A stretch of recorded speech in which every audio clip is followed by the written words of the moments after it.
Hey there, so this video I'm going to be showing you how to diagnose and fix almost any diesel engine that you'll be working on. And with a diesel it's pretty simple. You only need two things: compression and fuel. It's that simple. Now there might be more, niche things that might occur in which each specific, especially newer model diesel engines, they sometimes can get finicky. But pretty much if you're diagnosing your diesel engine, those are the two things you should look at and you can fix very quickly. Now, if you're not even getting your engine to turn over, that's a different problem, and I'll go over right now and show you the problems to look at. So here we have our motor. First thing we're going to check is the battery voltage. So you want it to be charged, very well charged. Get yourself a charger, charge it completely, and we're looking for 12 volts or higher. We don't want it to be too low. And we got 12.6 volts, so battery's good. I just put in a brand new battery, so that's why it's good. The next thing we want to do is check the wire that goes to the battery. In this case, you can see which one it is. It's this one right here. But there'll be one very thick cable that goes straight to the starter. So again, we're going to check the voltage. So we're going to put our minus on the battery or on the frame, but pretty much on the battery. And then on the cable that goes to the starter. And again, we get 12.6 volts, so that's good. So here's the starter. As you see, this is the big cable that's going to the positive side on the battery. As you see, it's connected right there. And how this works pretty much is there's always running 12 volts, but this is the starter wire. So if you put 12 volts here, it'll start the motor, start the starter. So all we have to do is get a jumper cable or just a piece of wire, connect it to the 12 volts from the battery, and then just tap it. Or you could disconnect this if you want to. But I have a bit of wire here exposed, so I'm just going to tap. As you see, the motor's churning, so everything's good in my case. If it's churning, but it's not churning when the switch is on, so here's my switch. So in my case, it's all good. But if it's not churning when you press the switch, you might have some sort of safety feature they have to figure out, or the switch itself might be bad, right? There's a couple different things that you might have to look into. But this is a quick way to, what I suggest is getting the electrical diagram for this for your motor, and going through it, troubleshooting it, seeing what can be bad.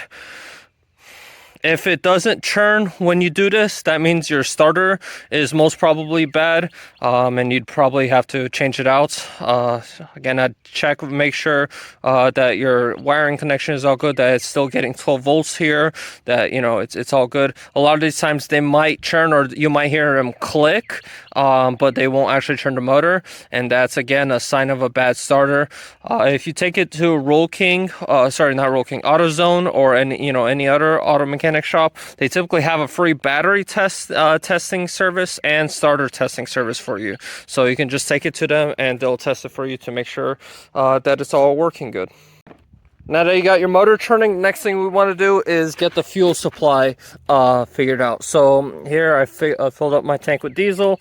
As you see, we have diesel going through, but we got to make sure it's going through all the way to the injector. So typically on the cylinder head, this is the cylinder and this is the head, you'll see a pipe that like this. This is the injector, and what we're going to do is we're just going to unscrew this, right, the connection of the pipe that goes to the injector. We're just going to unscrew it, and the point of that is when we're turning over the motor, we should see fluid come out of here. If we don't, then we know that that there's a fuel problem.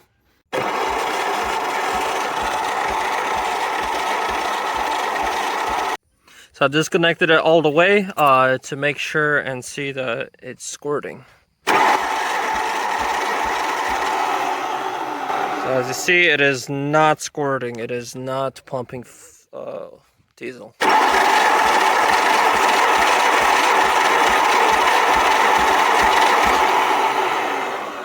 So that's a really bad sign. We gotta check out the fuel injector pump. So I'm gonna disconnect it here and make sure to see if there's any fuel coming out of this. So as you see, there's no fuel going. Now we do need to change. Maybe it's just a regulator problem. Oh, there you go. Alright, well, that was my bad. We just needed to turn this on. So this pretty much turns it off. This turns it on. So As simple as that. No, everything's good.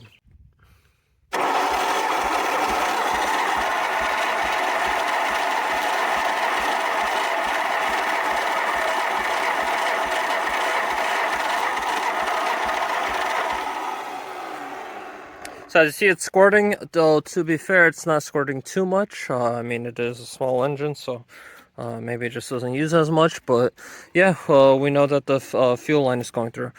Next thing to do is to actually disconnect the injector itself and to make sure that it's squirting. That is a bit more of a process, so we have to disconnect the whole injector, reconnect it to this fuel line, which, as you see, there's not much space to reconnect. Pretty much what we want to do is see that the injector itself is squirting.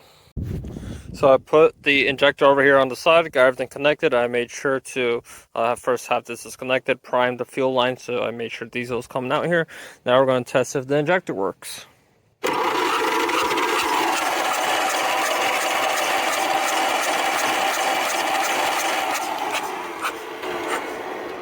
So as you see, it works. On the camera it's a little weird, but it definitely works perfectly.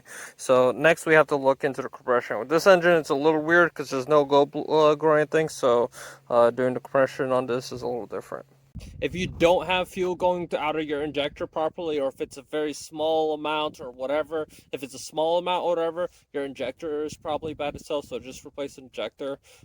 If it's no fuel coming out, or if it's something worse, again, it could just be the injector's clogged up. And there are videos online that show how to rebuild it. Most of the time it's just cheaper to buy a new one from China.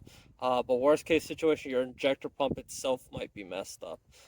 Most of the time it's just taking it apart and cleaning it out. What I suggest doing is, if you're going to do that, record your entire process doing that, so when you're putting the injector back together, you know how to do it properly. And take your time, don't push anything with an injector pump. It needs to be very accurate, especially with the timing. So again, check your use service manual or your repair manual for your engine on how to time your engine and do it properly. It's not as scary as it sounds. Most of the time it's easy. On some engines it can be difficult or a little bit annoying, but a lot of times it's very easy. So now we're going to check the cylinder compression pressure. So you can rent this device or get it for free off AutoZone.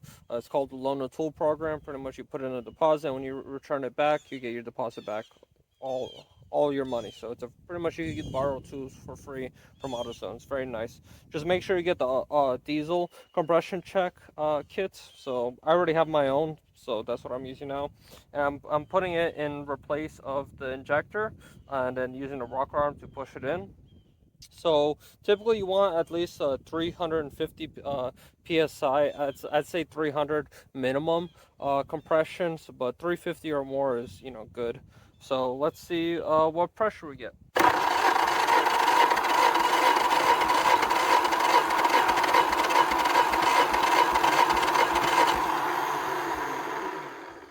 Alrighty, looks like we barely get 200. As you saw, that was very difficult for it, and it went to 200. So we definitely have a compression issue, and that's when pretty much you have to evaluate if you're willing to take apart the whole engine and figure out what the problem is. In my case, I am. So let's take apart the engine and see what the issue is. So I opened up the valve cover and I found one issue, and that is these rocker valves are way off. So pretty much what these do is they rotate, the engine rotates and has it pretty much pushes these up and down, and that is what opens the air in to get out and what opens the exhaust out, to get out. And they need to be a very precise fit, because otherwise, well, the timing, won't go right. And again, this is a very loose fit, and you have to look at the engine specification of yours, but in my case it wants it a 0.2 millimeters for the exhaust. And again, I mean, I don't need to show that, but that is just way too loose. And it wants a 0.1 millimeter clearance for this. So pretty much what you have to do is rotate the engine until you see it that it's that either one isn't open, or one thing that for sure guarantee you could do is rotate it until you see this one is pushed down and this one is left open. Do the clearance for this one, and then rotate it till you see this one is pushed down, this one is left open. And then pretty much what you have to do is unscrew this and rotate this screw with this thing inside and wiggle it, screw that with a screwdriver, and just wiggle until you see it's just just barely a tight fit, and that's when you lock in this nut. So that sadly did not fix the problem, and here's one last check you can do to see if it's the piston's problems and the piston rings. So what you do is you fill up engine oil, not fill it up, but just put a little bit of engine oil through the intake. And what that will do is put oil inside the cylinder and allow, pretty much seal up those piston rings. And if your compression is fine after that, then you know 100% it's the piston rings problem. Be careful, don't put too much, and you do have a risk of damaging your engine by doing this, so do this at your own risk. But there's a trick that I learned by some old timers.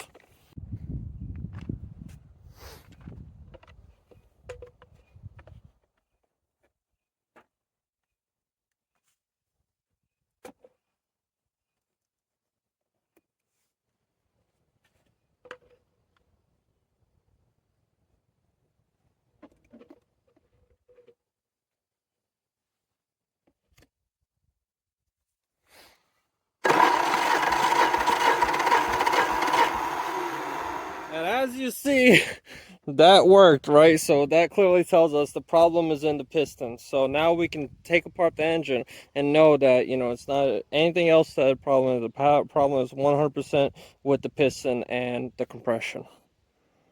If you happen to be rebuilding on the same motor I am, you got to remove this rocker arm assembly, and pretty much that is this thing right here, and includes removing the pin that is on this thing right here. It goes right there, but pretty much you just move everything out, unscrew it, just move everything out, and then it just slides freely. I also took out this, there's an Allen screw here with a spring and stuff. Make sure to keep everything organized and remember where it comes from.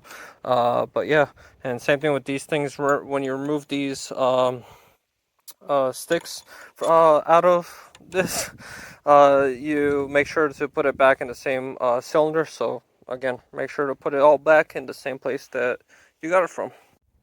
So here we have it taken apart. This engine is very interesting in that the cylinder head, or the cylinder itself, is this piece right here. It's very unique, which is also nice because you can actually buy this whole assembly and you just pop it in, bolt it down together. So really nice in that aspect. But as you see, the damage is pretty clear what's going on.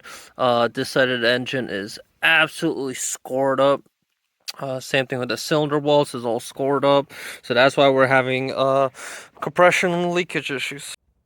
So that's a very quick diagnosis. Although it took me a couple days to get it done. Honestly, it took me less than 2 hours to get this all disassembled, figure it out, and it's probably going to take me another 2 hours to put it all back together.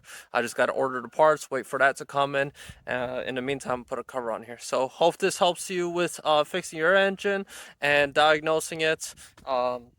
Honestly though, going this far, I'd also check for the cylinder, for the crankshaft bearings, and just clean up the entire engine in general, because you see there's a lot of grime and stuff on it, so it helps a lot with the longevity of the engine. But yeah, as you see, it's a very simple way to fix your engine and diagnosing the issue. So with a diesel engine, there's only really two things that can be wrong.